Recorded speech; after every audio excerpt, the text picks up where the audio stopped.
inshallah, prove the existence of Almighty God scientifically.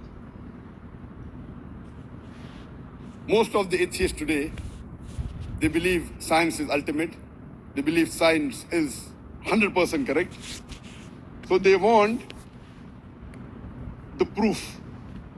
And they tell me that my scientific book doesn't say that God exists.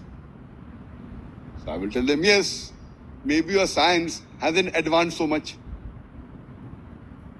I will ask them a simple question. That if suppose an equipment is bought in front of an atheist, in front of you, I'll tell that atheist, and no one in the world has seen this equipment. No one in the world has heard about this equipment. If it's bought in front of you for the first time, and if the question is asked that who will be able to tell you the mechanism, the first person who will be able to tell you the mechanism of an equipment who no one in the world has ever seen before, what will be the reply? Can you guess? Who will be able to tell you? The manufacturer. Can you think of a better answer? Creator.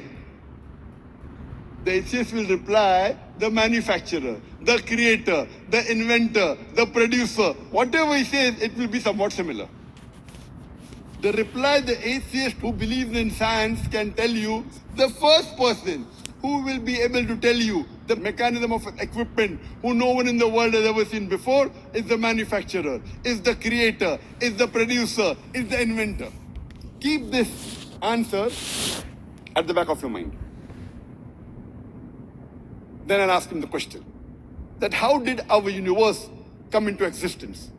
So he will tell me that it was about 45 years back, in the 1970s, a group of scientists, they described how did the universe come into existence, and they called it the Big Bang. And they said that initially, our universe was one primary nebula. Then there was a Big Bang. There was a secondary separation, which gave rise to galaxies, which gave rise to stars, which gave rise to planets, and the earth on which we live. I will tell him that this thing, what you have come to know about 45 years back, is mentioned in the Quran 1400 years ago. It's mentioned in the Quran in Surah Anbiya, chapter number 21, verse number 30. Avalam yaral lazina kafaru. Do not the unbelievers see? Anna samawati wal arda kan zaratkan fataknahuma. That the heavens and the earth were joined together and we clove them asunder. This what you're talking about, the Big Bang, which you came to know about 45 years back, is already mentioned in my Quran 1400 years ago. Who could have mentioned that? So he will tell you, maybe it's a fluke. There are many things many people have said in the past, and it turned out to be true. Many people said something in the past several centuries back without proof. They said it, and it turned out to be correct. Maybe it's a fluke. Don't argue. Continue. Ask him next question. That what is the shape of the earth on which we live? The atheist, who's well versed with science, he will tell me that previously we human beings, we thought that the earth was flat. It was in 1577 when Sir Francis Drake sailed around the earth that he proved that the earth was spherical. What you came to know in 1577, about 450 years back, is already mentioned in my Quran 1400 years ago. It's mentioned in Surah Naziyat, chapter number 79, verse number 30. Wal arda ba'da zalika dahaha. And thereafter, we have made the earth egg-shaped. The Arabic word dahaha, one of its meanings is an expanse, and the earth is an expanse. The other meaning is derived from the Arabic word duya, which means an egg. And we know today that the earth is not completely round like a ball. It is flattened from the poles. And the Arabic word duya doesn't refer to a normal egg. It specifically refers to the egg of an ostrich. It also refers to the place where the ostrich lays the egg. And if we analyze the shape of the egg of an ostrich, that too is geospherical in shape. Imagine, the Quran 1400 years ago tells the exact shape of the earth. It does not say it is spherical, it says it is geospherical. The shape of the egg of an ostrich. Who could have mentioned this in the Quran 1400 years ago, which you came to know recently, about 450 years back? So the atheists may tell you, maybe your Prophet Muhammad, peace be upon him, he was an intelligent man. Maybe. Don't argue. I'll ask him the next question. That the light of the moon, is the light of the moon its own light or reflected light? So the atheists will tell us that previously we thought that the light of the moon was its own light. Recently we came to know in science, 200 years back, 400 years back, 500 years back, that the light of the moon is not its own light, but it is a reflected light of the sun. I will tell him that Quran says in Surah Furqan, chapter number 25, verse number 61, blessed is he who has placed the constellations in the sky and placed therein sun having its own light and moon having borrowed light. The Arabic word used for the sun in the Quran is Shams, and its light is always described as Siraj, Wahaj or Diya, meaning a torch, blazing glory, or a blazing lamp. And the moon, the Arabic word used is Qamar. Its light is always described as Munir or Nur, meaning borrowed light or reflected light. So Quran says 1400 years ago that the light of the moon, it's not its own light, but reflected light. And this message is further repeated in Surah Yunus, chapter number 10, verse number 5, as well as Surah Nuh, chapter number 71, verse number 16, that the light of the moon is borrowed light or reflected light. When I was in school, I passed my school in 1982, about 33 years back. I learned in school, in science, that the sun, though it revolved, but it did not rotate about its own axis. In this context, it was stationary. The atheist will tell me, is that what is mentioned in the Quran? No, that is what I read in my school book. But when I read the Quran says in Surah Anbiya, chapter number 21, verse number 33, Huwa alladhi khalaqa al-layla wa nahara. It's Allah who has created the night and the day. وَالشَّمْسَ وَالْقَمَرَ, the sun and the moon. كُلٌّ فِي فَلْكِ يَسْبَحُونَ, each one traveling in an orbit with its own motion. The Arabic word used here is yasbahun, derived from the Arabic word sabaha, which describes the motion of a moving body. If I use this Arabic word for a person on the floor, it will not mean he's rolling, it will mean he's walking or running. If I use the same Arabic word for a person in the water, it will not mean he's floating, it will mean he's swimming. Similarly, when the Quran uses it for a celestial body in the heaven, in the sky, it doesn't mean it's floating, it means it rotates about its own axis.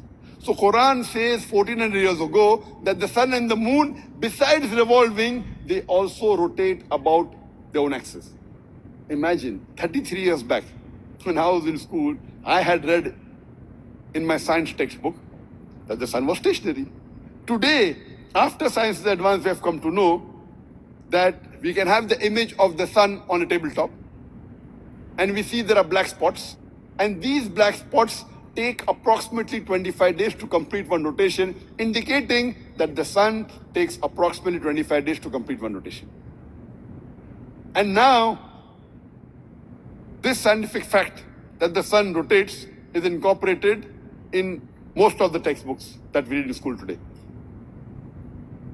So what we came to know recently, 30 years back, 50 years back, 60 years back, the Quran mentioned 14 years ago that the sun and the moon, besides revolving, they also rotate about their own axis.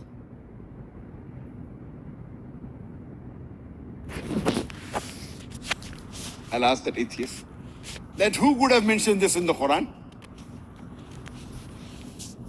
He will say, maybe your prophet is super intelligent, he may be a great scientist, Don't argue. Continue. Today science tells us that the sunlight we have is due to a chemical reaction which is taking place since billions of years. And one day this chemical reaction will stop and the sun will cease to exist. but it will take another billion years. Quran says in Surah Yasin, chapter number 36, verse number 38, وَالشَّمْسُ تَجْرِي لِمُسْتَقَرٍّ لَهَا, that the sun is running its course to a place determined, for a period determined. The Arabic word mustaqar means a place determined. It means a period determined. And today science tells us that the sun, along with the solar system, is moving to a point in the universe known as Hercules, known as Alpha Lyra, to a point at a speed of 12 miles per second known as solar apex. The Quran says the sun is running for a term determined, a period determined, and running to a place determined, indicating the sun is there for a particular time period and it's running to a position determined. Who could have mentioned this in the Quran? And they just will be silent. There'll be a long pause. Don't wait for his reply. Ask him the next question. The today science tells us that the atmosphere that we have above the earth, which we call as sky, it acts like a protected ceiling. It prevents the harmful radiations, the ultraviolet rays, the X-rays, from entering the earth, without which life would have ceased to exist on the face of the earth. The Quran says in Surah Anbiya, chapter number 21, verse number 32, we have created the sky as a protected ceiling. What we came to know recently in science 100 years back, 200 years back, 300 years back. The Quran mentions 1400 years ago that the sky is a protected ceiling. Who could have mentioned this in the Quran? Don't wait for the reply. When I was in school, I had learned that there were three states of matter: solid, liquid, and gas.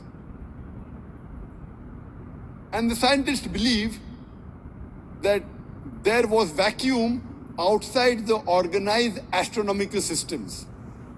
Today, after science advance, we have come to know that outside the organized astronomical system is not vacuum. There's something which they call as plasma. And today scientists, they call this as the fourth state of matter. Quran says clearly in Surah Furqan, chapter number 25, verse number 59, it is Allah subhanahu wa ta'ala who has created the heaven and the earth and everything in between.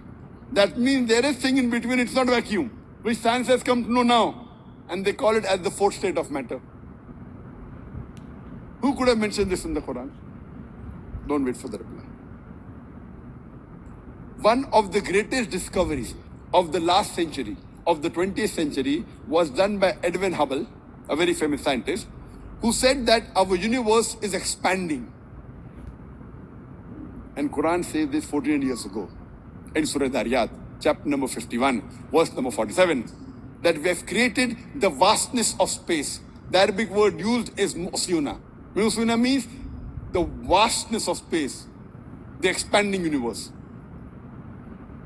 There may be certain skeptics who will say, it is nothing great that the Quran speaks about astronomy because the Arabs were advanced in the field of astronomy. I do agree with them that the Arabs were advanced in the field of astronomy, but I would like to remind them, it was centuries after the Quran was revealed that the Arabs became advanced in the field of astronomy. So it is from the Quran that the Arabs learned about astronomy and not the vice versa.